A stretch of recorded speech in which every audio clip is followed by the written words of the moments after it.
Media Islamnet dan radio kesayangan Anda menghadirkan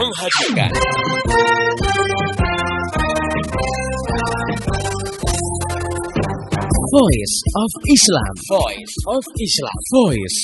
Islam. Pastinya di ajang kontes kecantikan itu ada pamer aurat dong. Oh, benar banget, Mbak. Padahal seorang muslimah kan diperintahkan Allah Subhanahu wa taala untuk menutup auratnya ya. Biasanya para kontestan itu kan pasti harus berlenggak-lenggok di hadapan dewan juri. Iya. Dan juga penonton gitu. Padahal dewan juri ataupun penontonnya ini kan nggak semuanya cewek ya. Iya, betul. Malah banyak yang dari kalangan kaum Adam gitu kan. Atau mereka dipotret ya oleh juru foto yang juga bukan mahramnya. Udah gitu pakaiannya minim lagi, nggak nutup aurat. Nah ini jelas pelanggaran yang nyata terhadap hukum Islam. Voice of Islam. Misalnya kita punya catat kaki, tapi kaki kita ini membuat kita bisa melangkah ke tempat-tempat ibadah dan majelis-majelis ilmu yang diridhoi Allah. Nah, ini ada artis yang kakinya bagus banget, artis dunia ya. Sampai kaki itu diasuransikan untuk satu kaki aja itu jutaan dolar, berapa miliar itu. Iya. Nah, tapi kakinya buat difoto di mana-mana. Dipamerkan untuk maksiat, ya. Artinya kaki itu digunakan untuk maksiat gitu. Iya. Ya, itu jelas kan tidak ada gunanya, bahkan bisa menjerumuskan. Ya. Iya. Nah, makanya yang namanya fisik itu sudah karunia, ya kita harus bersyukur. Al-Quran sudah mengingatkan sedikit sekali orang yang bisa bersyukur. Jadi bisa bersyukur itu adalah sesuatu yang sangat mahal. Mari berimbang manfaat dengan syariat. Voice of Islam.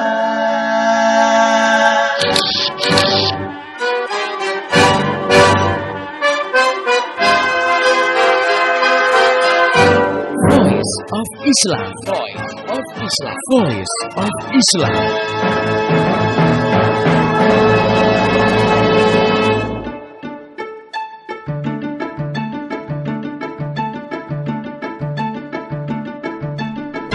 Halo Indonesia, Assalamualaikum warahmatullahi wabarakatuh. Jumpa lagi dengan saya Purwo Ariandi dalam program Voice of Islam, kerja bareng Media Islamnet dengan radio kesayangan kamu. Selama setengah jam ke depan, Voice of Islam akan menemani sobat muda sekalian dalam rubrik yang muda yang bertakwa. Sebuah rubrik yang membahas masa anak muda yang lagi tren. Tentunya kali ini kita akan membahas mengenai ada geng di sekolah. Nah, sobat muda, saya nggak sendiri tentunya. Di studio kita sudah hadir Ustadz Iwan Januar. Beliau adalah seorang penulis buku remaja. Kita sapa dulu. Assalamualaikum Ustadz. Waalaikumsalam warahmatullahi wabarakatuh.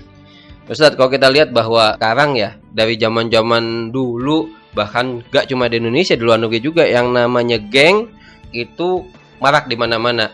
Dari mulai ada film Gang of New York, sampai geng-geng di sekolah. Iya. Bukan geng kelinci tapi nah, Titipu Puspa kalau itu ya. Titipu Puspa kalau itu. Nah, kalau geng-geng seperti itu, apalagi sekarang ini marak di sekolah, itu kan kayaknya sudah kebanyakan itu mengarah pada hal-hal yang negatif, bahkan ada yang sampai ke arah kriminal, Ustadz ya. Betul. Nah, kalau kita lihat bagaimana sih sebenarnya pandangan Ustadz tentang geng-geng remaja dan para pelajar? Iya, bismillahirrahmanirrahim. Sobat muda yang berbahagia dan dimuliakan Allah. Memang kalau dilihat sekarang, apalagi dari laporan media massa yang teranyar nih, bahwa ternyata adanya geng-geng di sekolah itu bikin rese ya. Sampai ada siswa yang ngadu dia dianiaya, malah ada juga yang diculik sama seniornya. Dan ternyata geng-geng ini juga melakukan operasi pemalakan, bukan pembalakan ya, pemalakan ya di sekolahnya. Dan ternyata juga mereka bikin yang namanya pola kaderisasi. Malah kalau nonton di stasiun televisi itu ada pemberitaan satu geng motor ya di satu kota ini Jawa Barat itu yang ternyata juga melakukan aksi-aksi premanisme. Bukan cuma malak tapi juga melakukan curas pencurian dengan kekerasan. Nah, kalau ditanya pada saya gimana nih pandangan saya tentang geng-geng yang ada sekarang? Kayaknya yang dominan itu justru geng-geng yang negatif nih. Termasuk juga mungkin kalau kamu lihat di tempat kamu tinggal, di kota kamu ada, itu suka ada graffiti ya, coretan-coretan di dinding yang menuliskan nama kelompok mereka. Dan itu secara enggak langsung ada aturan gini, kalau nanti coretan nama geng mereka ditimpa, itu pokoknya urusannya berantem, urusannya tawuran. Karena adanya coretan itu menunjukkan bukan cuma identitas tapi juga katanya teritorinya gitu. Wah, ini udah kayak geng lain bos aja nih zaman-zaman dulu. Ya pokoknya kalau lihat sekarang secara sederhana kita lihat, waduh ini memang kayaknya udah mulai muncul fenomena yang cukup bikin rese sekolah, orang tua dan juga teman-teman kamu yang nggak tahu apa-apa karena mereka suka menjadi korban kegiatan geng ini yang umumnya sih ada kekerasan, pemalakan dan lain sebagainya. Nah Ustadz, kalau kita lihat meskipun ya kita nggak boleh langsung menuduh ya Ustadz ya, Betul semuanya sih. negatif atau semuanya positif atau nggak ada positif sama sekali gitu. Nah sebenarnya kalau kita mau teliti lebih lanjut, sebenarnya gimana sih menentukan apakah geng ini positif atau geng ini negatif gitu? Ya memang betul ya, kita jangan suzon Pak Ustadz, saya bikin geng ini gengnya geng belajar kok. Atau kita bikinnya geng pencinta alam gitu ya. Ya memang orang berkelompok, orang berorganisasi, berjamaah kata agama itu nggak apa-apa, bagus kok. Ya malah juga kalau tujuannya itu positif ya itu Allah juga senang dong. Misalkan tadi bikin geng yang kerjanya, aktivitasnya tujuannya untuk mempersatukan persaudaraan, geng pengajian geng pengajian ya. Untuk misalkan alumni sekolah nih supaya kalau ada masalah bisa saling bantu. Tapi bukan masalah-masalah yang ini ya, yang negatif gitu. Karena ada juga geng solidaritas. Terus kalau ada yang teman diganggu, buru-buru turun ke jalan untuk tawuran ya. Malah sampai ada geng namanya rese timpuk gitu ya. Nah, padahal justru pertama tergantung tujuan dulu. Kalau tujuannya positif itu bagus ya, untuk persaudaraan, untuk saling bantu, atau untuk kegiatan ilmiah remaja misalkan, atau untuk kegiatan tadi pengajian, bakti sosial misalkan, it's okay, itu bagus begitu. Nah, tapi kalau udah tujuannya negatif dari awal, kita bikinnya untuk melindungi setiap anggota kita, misalkan, ya, untuk menjaga teritori kita, dan kalau orang lewat sini harus kita palak. Pokoknya orang lewat daerah sini halal hartanya dan darahnya. Wah, udah kayak gitu dah, rese kalau gitu. Ya pertama tujuan. Yang kedua tentu aktivitas. Mungkin tujuannya oke ya, tapi seringkali tujuan oke nggak dibarengi dengan aktivitas yang oke juga. Tujuannya solidaritas, tapi kegiatannya tawuran. Ada temennya misalkan benjol, sama siapa lo? Sama Nono. Wah langsung turun. Padahal mungkin disenggol nggak sengaja gitu ya. Langsung tawuran. Atau mungkin ada temennya ceweknya direbut cowok dari sekolah lain, ikut gitu kan. Ini tujuan sih mungkin bagus ya, menggalang solidaritas. Tapi aktivitasnya juga harus benar. Karena nggak boleh dong kita sebagai muslim asal cuma niat bagus lalu segala cara dipakai. Nah, itu nggak benar juga. Atau bikin geng belajar, tapi aktivitasnya apa? Nyontek gitu kan. Bagi-bagi contekan kalau ulangan. Jangan menyontek yang baik dan benar. Jadi antar gengnya tuh saling bagi-bagi contekan misalkan. Nah yang kayak begini jelas negatif ya. Jadi walaupun mungkin tujuannya baik, tapi kalau nggak dibarengi dengan kegiatan yang positif, ya negatif juga ujung-ujungnya. Oleh karenanya geng itu positif atau enggak, lihat tujuan, kedua juga aktivitasnya benar apa enggak. Nah, kalau dua-duanya sudah benar, enggak jadi soal. Bahkan positif kalau kita ikut bergabung ke sana, atau kita juga bikin geng juga, tapi dengan tujuan-tujuan yang positif tentunya. Nah Ustadz, kalau kita lihat memang geng sendiri kita nggak bisa langsung justifikasi ya itu negatif atau positif. Kita bisa lihat dari segi aktivitasnya, dari segi niatnya. Nah kalau dalam Islam sendiri sebenarnya gimana sih Islam memandang geng-geng yang tukang bikin onar gitu? Atau dulu ada nggak ya kayak gitu ya? Ya kalau di zaman jahiliyah dulu sebelum kedatangan Islam itu biasanya gengnya tuh qabilah. Jadi qabilah anu dan dalam Al-Quran dan dalam sirah itu memang Allah dan Rasul tuh menggambarkan geng-geng itu bukan geng qabilah itu ya. Itu hobinya tawuran. Misalkan di Madinah barangkali kalau kita baca sirah ya, ada qabilah Aus, ada qabilah Khazraj. Ini dua qabilah sebelum datang Islam kerjaannya perang terus itu, nggak damai-damai. Dan itu di promotornya orang Yahudi. Jadi mereka itu tepuk tangan tuh. Kalau mereka perang tepuk tangan, kalau nggak perang disunut supaya perang gitu ya. Itu dasar ya kurang ajarnya Yahudi itu. Tapi begitu datang Islam ya subhanallah, itu berubah cara berpikirnya. Bahwa ternyata Allah katakan innamal mu'minuna ikhwatun. Orang-orang beriman itu bersaudara. Faslu zata baina akhwaikum. Dan ya selesaikanlah segala permasalahan di antara saudaramu. Ya kalau ada masalah ya kita selesaikan dengan kepala dingin, dengan ya hati ikhlas, jangan kemudian tawuran seperti itu. Ini dalam Islam memang bukan dalam Islam, dulu sudah ada tuh. Cuman biasanya atas nama kabilah-kabilah, suku-suku lah. Dan tiap kabilah itu tiap suku punya teritori dan nggak boleh satu suku mengganggu teritori yang lain. Kalau diganggu udah pokoknya urusannya darah lah. Nah, ternyata sekarang ini ya itu bermunculan juga karena mungkin nggak ada kabilah ya. Walaupun juga kita suka baca sih di koran ya ada perang antar kampung ya, perang antar suku ya. Kemudian juga ternyata kalau di kalangan remaja nih yang marak itu antar sekolah biasanya. Iya dan tiap sekolah itu walaupun nggak mengatasnamakan sekolah ya, karena nggak pernah kepala sekolahnya merestui gitu ya. Tawuran resmi. Ekskul gitu ya. Ekskulnya tawuran. Nanti dapat poin ya. Kalau bisa bikin musuh benjol poinnya sekian. Kalau bisa bikin masuk rumah sakit poinnya sekian gitu ya. Nah itu nggak ada ya. Tapi biasanya ini siswa-siswa tertentu inisiatif. Dia membuat jaringan-jaringan pertemanan cuman lebih kencang lagi. Nah, dibentukkan sebuah geng. Malah ada biasanya nih kalau yang pernah saya tonton beberapa waktu lalu di televisi itu ada ritual penerimaan anggota gengnya ya. Itu kalau yang saya tonton itu sampai disuruh berantem-beranteman. Wah, betul-betulan maksudnya. Jadi supaya katanya menunjukkan setia itu pada geng bukan pada teman. Biarpun temen kalau udah beda geng, beda pendapat, urusannya genjur kepala, gonyok gitu ya. Nah, sampai seperti itu. Ini jelas satu sisi yang negatif. Belum lagi juga kegiatannya, pemalakan ya, juga pemaksaan pada adik-adik kelas ya. Adik kelas dipaksa supaya ikut, direkrut, kalau nggak mau nanti kemudian disebut bencong, disebut banci, disebut cupu, ya culun punya gitu kan.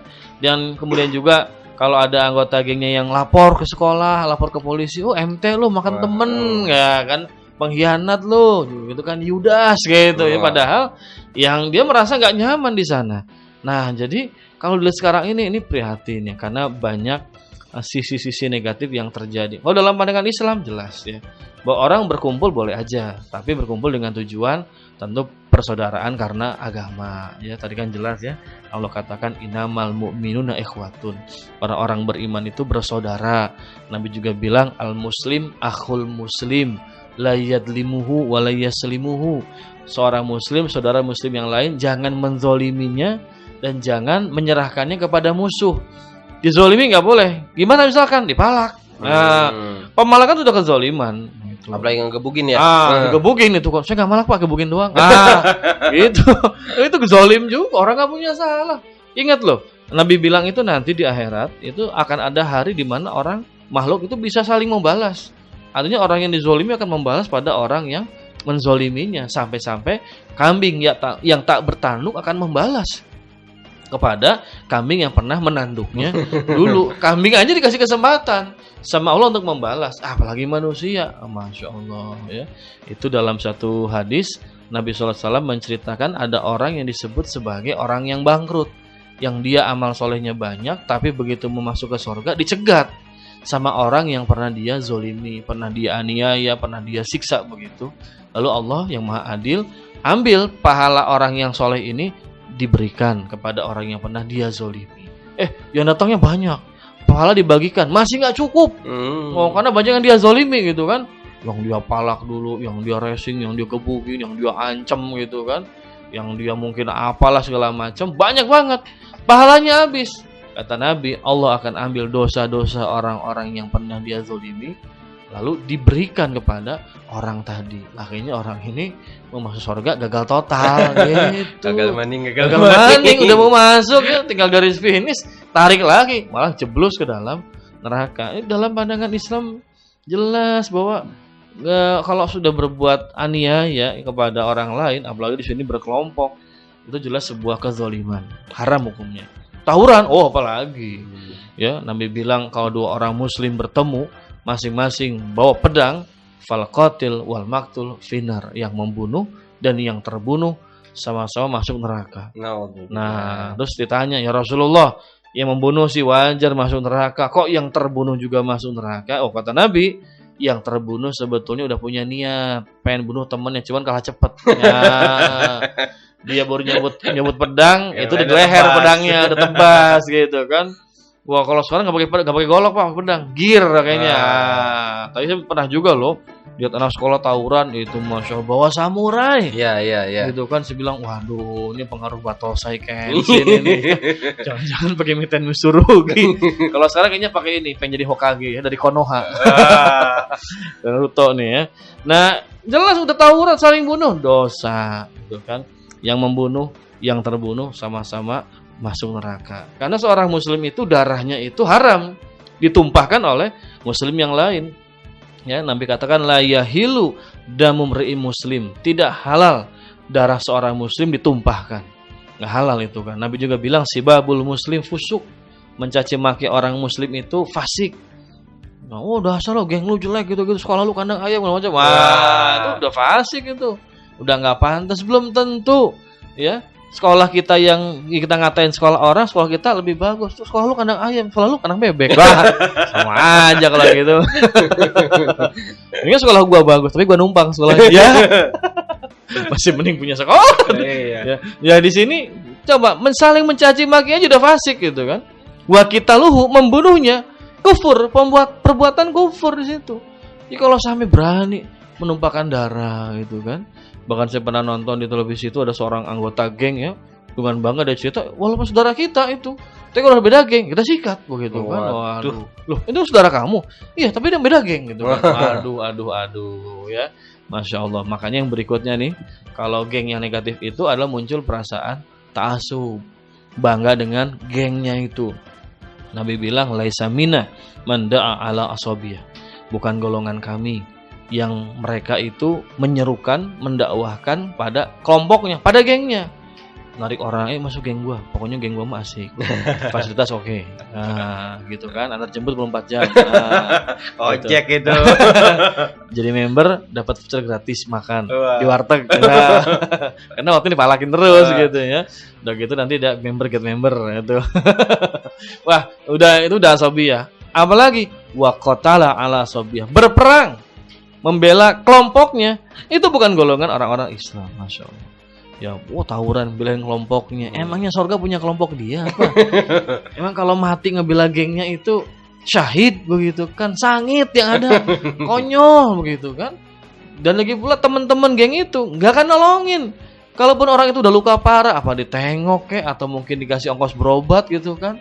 Nggak ada, itu rata-rata kabur aja. Tangkap polisi paling pada kabur begitu. Apalagi kalau mati di dalam kubur disiksa gitu kan, di akhir disiksa. Apa pentolan gengnya bakal nolongin? Malaikat macam-macam ya. Anak buah gue nih gitu kan. Kagak bakal. Makanya rugi banget kalau orang itu fanatik mati-matian membelain geng. Rugi banget dunia dan akhirat. Di dunia dicap kriminal, di akhirat dicap oleh Allah tukang onar gitu. Dan apalagi kalau sampai berani melakukan tadi ya, udah pemalakan, perampasan dengan kekerasan. Kalau kita lihat bagaimana hukum Islam menangani orang-orang seperti itu disebutnya sebagai pembegal yang begitu ya. Jadi tukang jegal orang ya. Kalau sampai merampas, dengan terang-terangan berarti merampas itu kan dengan kekerasan, itu sanksinya adalah hukum potong tangan dan kaki bersilangan.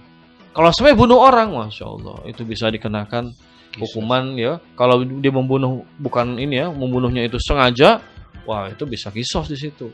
Atau kalau dia membunuhnya dalam rangka menyerang, udah merampas, menyerang dan membunuh, itu dihukum mati. Lalu kemudian jasadnya itu akan disalib, ya, disimpan di muka umum sebagai peringatan buat anggota geng yang lain. Jangan macam-macam dia temen lu nih gitu. Iya, kan itu satu alma mater sama gua gitu kan.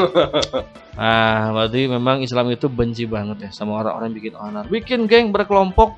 It's okay. Allah senang orang berjamaah. Sholat disuruh berjamaah kita kan.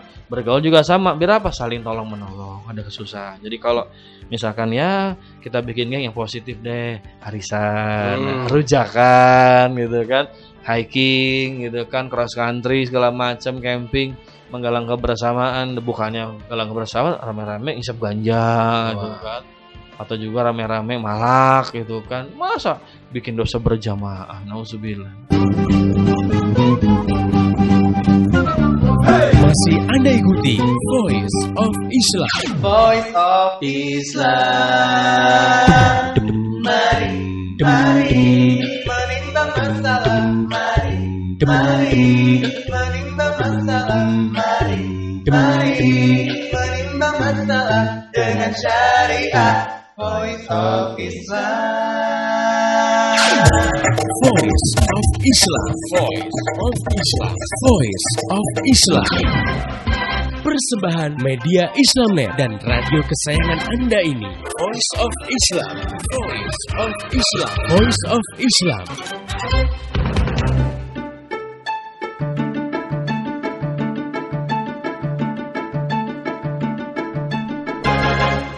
Masih di Voice of Islam, kerja bareng media Islamnet dengan radio kesayangan kamu ini, sobat muda.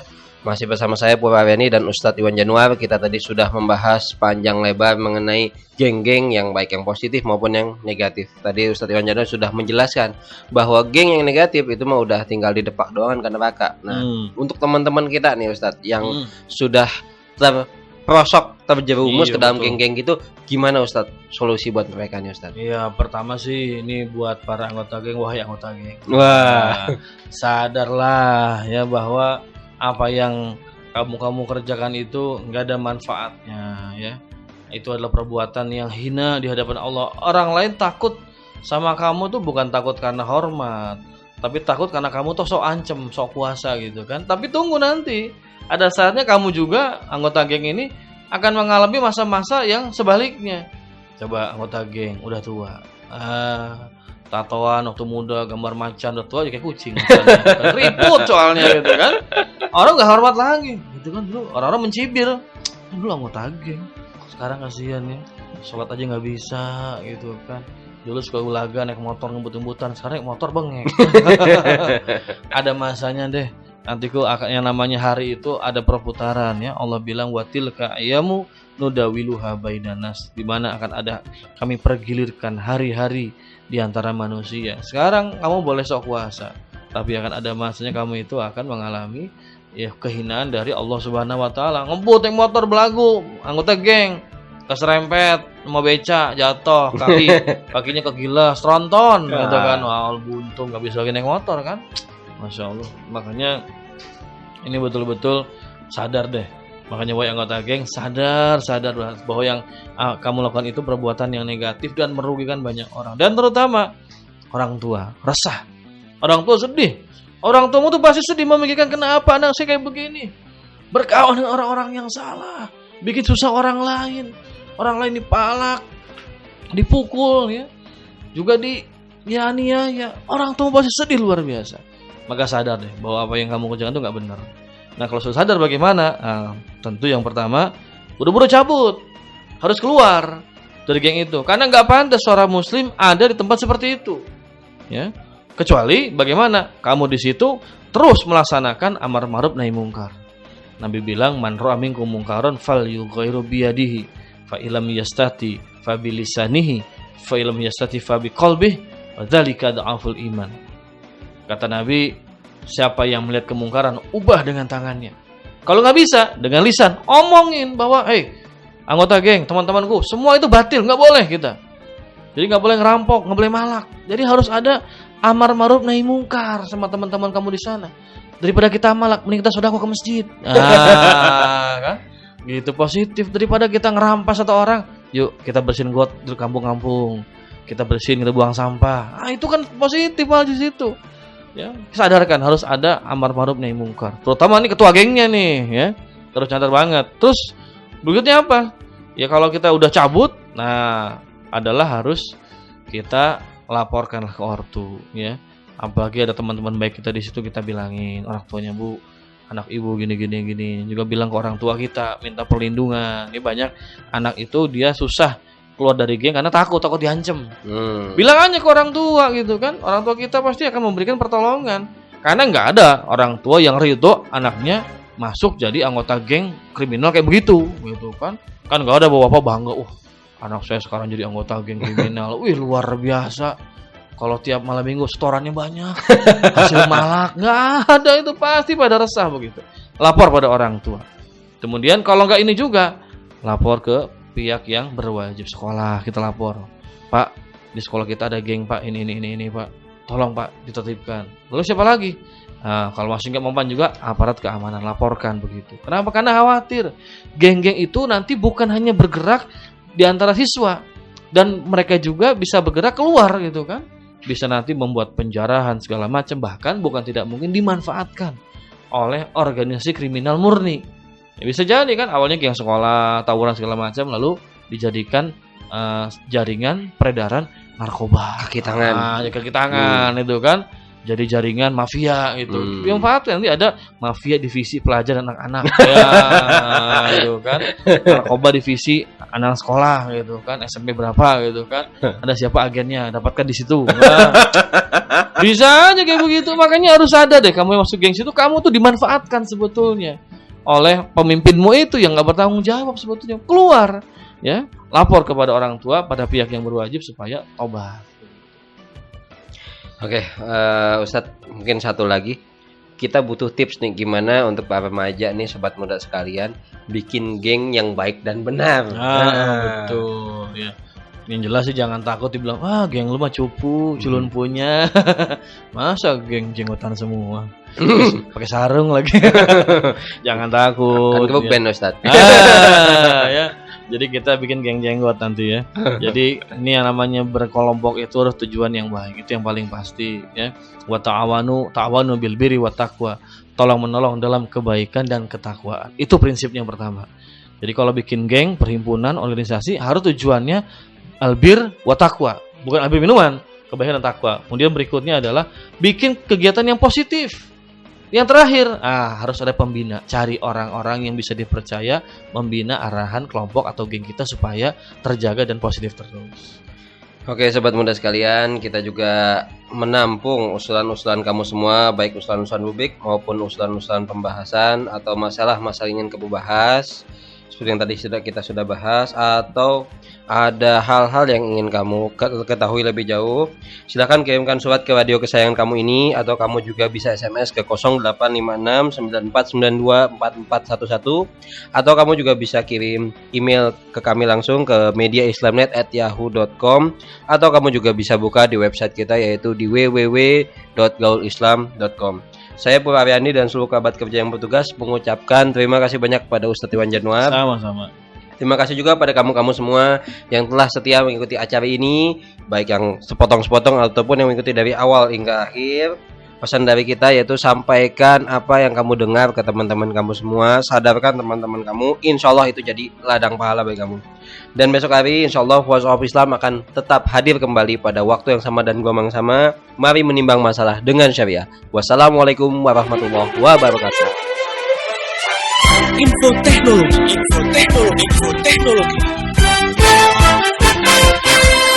Berikut info teknologi dari konsultan komputer Purwa Aryandi. Info teknologi. Sobat muda sekalian, yang namanya e-book atau buku elektronik atau electronic book itu adalah satu yang sudah menjadi bagian dari kehidupan kita sehari-hari sekarang ini. Nah, e-book atau buku elektronik ini adalah sebenarnya versi elektronik, versi digital dari sebuah buku. Kalau kita bilang bahwa sebuah buku itu kumpulan kertas-kertas yang berisi teks, gambar, maka buku elektronik atau e-book itu juga berisi informasi yang berupa teks dan gambar gitu. Padahal bentuknya hanya sebuah file digital. Nah, sekarang ini yang namanya e-book atau buku elektronik itu semakin diminati. Tentu kamu pengen banget punya yang namanya e-book. Kenapa? Dibanding kamu beli buku yang tentu harganya mahal, tempat nyimpennya juga repot. Ya tentu juga yang namanya buku itu kamu menyimpannya dengan cara yang mesti lebih hati-hati dibanding e-book. E-book cukup kamu simpan dalam komputer dengan jumlah yang relatif kecil, bahkan hampir tidak kelihatan. Kamu bisa memiliki berbagai koleksi e-book. Tentu ada satu juga kelebihan e-book yang tidak bisa kamu dapatkan pada buku biasa adalah fitur pencarian. Tentu kamu nggak bisa pada buku biasa, kamu tinggal search mendapatkan informasi yang kamu suka. Sehingga dalam e-book, apa yang perlu kamu cari, tinggal kamu aktifkan fitur search yang ada pada e-book tersebut. Terdapat berbagai macam format e-book yang populer. tentu yang paling umum adalah PDF. Yang kedua itu bisa kita bilang HTML, yang ketiga itu Lead untuk Microsoft Reader. Nah, masing-masing format ini memiliki kelebihan dan kekurangan masing-masing.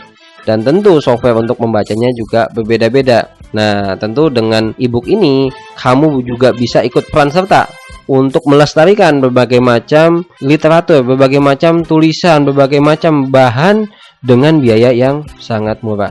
Insya Allah kamu bisa menjadi seorang penyimpan data, seorang yang memiliki koleksi perpustakaan pribadi meskipun hanya ebook saja. Info teknologi. Demikian tadi Voice of Islam. Semoga hikmah yang terkandung bermanfaat untuk kita semua. Amin amin amin ya robbal alamin. Kembali bisa Anda dengarkan Voice of Islam menghadirkan topik-topik seputar kehidupan kita esok hari di waktu dan gelombang yang sama.